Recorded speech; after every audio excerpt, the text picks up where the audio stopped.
Hey, what's going on? Jake here with Uncommon EDC. Today we're checking out another Going Gear EDC Club subscription, this time for April of 2024. I subscribe to the premium tier, which costs $200 a month. That gets you everything in the standard box, which is $60 a month, plus at least one additional what they consider to be premium EDC item. It could be more than one, but you're gonna get at least one more item.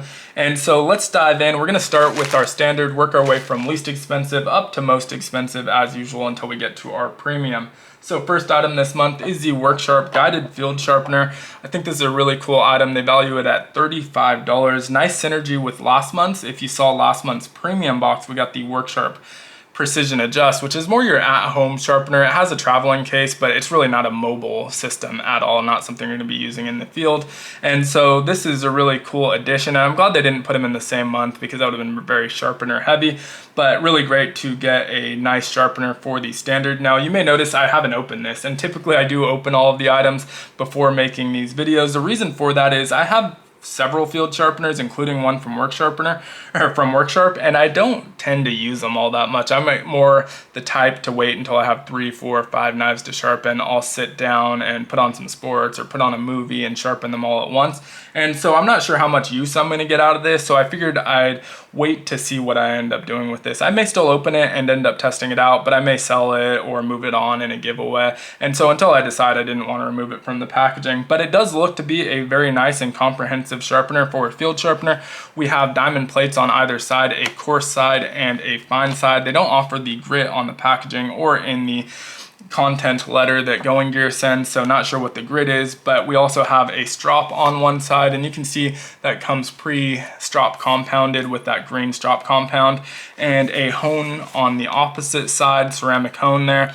And this is a guided system, but not like your typical pull-through sharpeners. These are in a whole nother league. Those pull-through sharpeners are not recommendable for obvious reasons, but this guide is exactly that. It's a guide. It's a 20-degree guide on our plates and a 25-degree guide on our hone. But if you know you need 22 degrees, just adjust 2 degrees. You don't have to follow that guide. Or 18 degrees, adjust 2 degrees the opposite direction. And so it's more of a suggestion on this one. You're not locked in. And so these are really great. And at $35, I think this is a win in the box, even though I don't think I'm going to get that much use out of it. So only one other item in the standard this month. It came from Vosteed. We have a nice Vosteed case here with their RE on it. I think they have a nice case. I don't use these cases very often for storage or transport, but they're really nice for mailing if you're sending a knife out to someone else checkout or sending it back to someone or selling it, whatever the case may be. These are really great for shipping. So that's all I really use those for, but figured I'd show it because they have kind of a nice one. So the knife that was in there though was the Vosteed Corgi Pup. And this is a Going Gear exclusive version with these Raffier Noble scales. And I love this. It's valued at $69. We've gotten Raffier Noble before on another Going Gear exclusive that happened to be a Vosteed. So seems like they have a nice partnership going, which is great because I'm a fan of Vosteed knives. I do have the full-size Corgi as well. Great little knife with both a front flipper and a side flipper. And so has a Trek lock, which is similar to a button lock, but there's a little Trek in here, which is why they call it a Trek lock. Raffier Noble, I think looks great, but whether or not you like it is really gonna depend or show how much you're gonna end up liking the standard box, because it's not for everyone, but I tend to like synthetic materials like resin, like Kuronite, like these Raffier Noble. And so I dig it. It's somewhat translucent, which may not be immediately obvious, but also kind of textured, so it is pretty grippy and lightweight. Did want to show the original, the raccoon, in that same material, so these obviously make a great pairing together. And also wanted to show that next to the full size. So this has a 2.37 inch drop point blade, and it's 14C28N, just like my original Vosteed Corgi. And so you can see about an inch shorter in overall length in the handle. And when we get that open, we'll set that down for a second and look at these side by side. It gets closer to about 2 inches, maybe 1 3/4 inches or so. I haven't actually measured them out, but you can see it's a decent bit shorter. So nice to have a more compact version. There is some weight saving in both of these, but the Corgi Pup obviously is significantly lighter. I haven't weighed it yet, but we'll do so in the full video for this. And really great action on it, really fun to fidget with. The thing that I like about this model and the original Corgi is it's a very ambidextrous knife. You can see there's a lot of symmetry in the design, so it's identical from either side with that front flipper and the regular flipper. The button works on either side. The pocket clip is is reversible on this one. It wasn't on my original. And someone in the original video actually mentioned that that Trek lock assembly is reversible. And so I haven't done that to confirm it, but if that is the case, this is a truly ambidextrous knife. And what I mean by that is sometimes you have a left-handed model and a right-handed model, but most of the time when someone calls a knife ambidextrous, you can just reverse a pocket clip, and a lefty ends up having to adapt to it by using this Trek lock with their index finger instead of their thumb like a right-handed person would do. And so if you can actually reverse it, the user experience is actually identical for both left-handed and right-handed, and so that will be on their thumb for left-handed users if you can reverse that. So again, not confirmed, but if so, that's very, very cool in my opinion. So for our value in our standard box, that brings us to $103.95. Excellent value. My measure is 150%. If they're hitting 150% and I like the items, that's a definite win. So really, really solid standard box this month. Last month was a little bit lackluster because I didn't enjoy one of the items and I thought it was overpriced a little bit, and so really stepped it up this month with the standard offering. Now with our premium, we got one item this month, and I might as well show the pouch since I showed the pouch on the Boss Deed. This one came from Concept. I like the way they do their pouches. It's almost like a pocket protector. I still don't use them, but I do like the way they do them. It's a little bit different from everyone else. So the knife they sent was the Concept Pelican, valued at $173.60. This one has titanium scales and really nice S35BN steel on that blade, so definitely a premium offering at that $173.60. All DLC coded except for the pivot. I'm not sure why they did that. That looks kind of funny.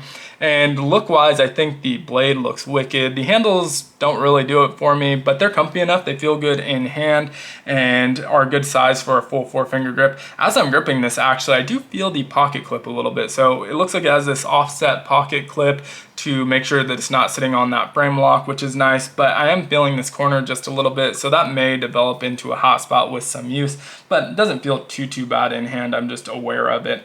Now, this is a model I wasn't really aware of prior to getting this box, so I'm going to read the letters, see what they had to say about it. So Jonathan, a retired French Army K9 unit member, founded K-Maxron Design to create knives meeting his needs. His philosophy emphasizes durability, strength, and ergonomics. The Pelican EDC is the ultimate everyday carry folder, satisfying EDC knife enthusiasts' diverse needs with a lightweight titanium handle and a 3-inch black CPM S35BN sheep's foot blade. Offers seamless one-handed flip opening and ergonomic design for versatile use, perfect for pocket carry, and ensures reliability for any occasion. And so, nice thumb action on that thumb stud. Was having a little bit of a hard time with the Spidey flick, but that may be because I wasn't paying attention. No, it's a little bit harder. There we go. A little bit harder to Spidey flick, but still definitely doable. Maybe just need to get used to the adjustment, but great blade shape. I love that. Now, in the letter, it said sheep's foot blade. There's no way this is sheep's foot blade. I'd call this, I guess, a drop point blade. It has too much belly to be a sheep's foot. It's not parallel. That drop isn't steep enough. Not sure. Maybe that was a typo, or maybe that's just what Concept called it, but I wouldn't call that a sheep's foot.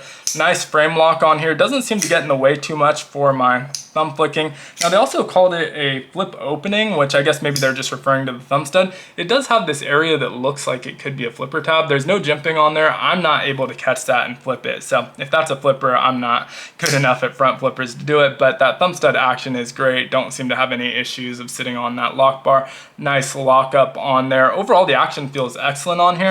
Now, in terms of the value, $173.60 isn't that much more than the $140 additional we pay. So that is a little bit lacking, and I would like to see that a little bit higher because it's bringing the overall box down to $277.95.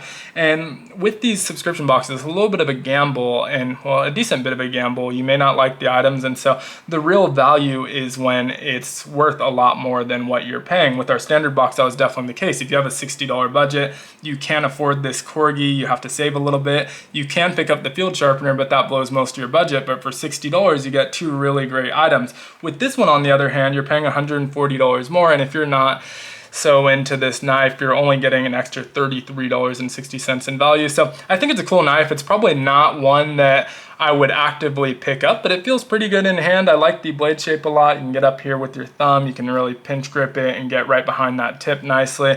Feels good overall. The action is good on it, just not necessarily there in terms of the value for me, but still decent item. I'll definitely give it a chance. I may end up liking it a lot more than my initial impression, which often happens with these boxes. Sometimes it's the exact opposite. My initial impression is great and it drops off a little bit, but for me, I think the standard is the star of the show this month. We also did get a sticker that I wanted to wait to show until we showed the items because it spoils what's in the box with that Corgi Going Gear sticker. And so really great design on that sticker. But would love to hear your thoughts on this box down in the comments below. Which item was your favorite? If you like the standard better this month or the premium, if you thought the value was there, anything else you want to comment. I always love reading the comments and responding to them. So thanks for watching, and if you enjoyed the video, consider liking, commenting, subscribing, or joining the channel as a member. As always, hope you have a great one. Take care.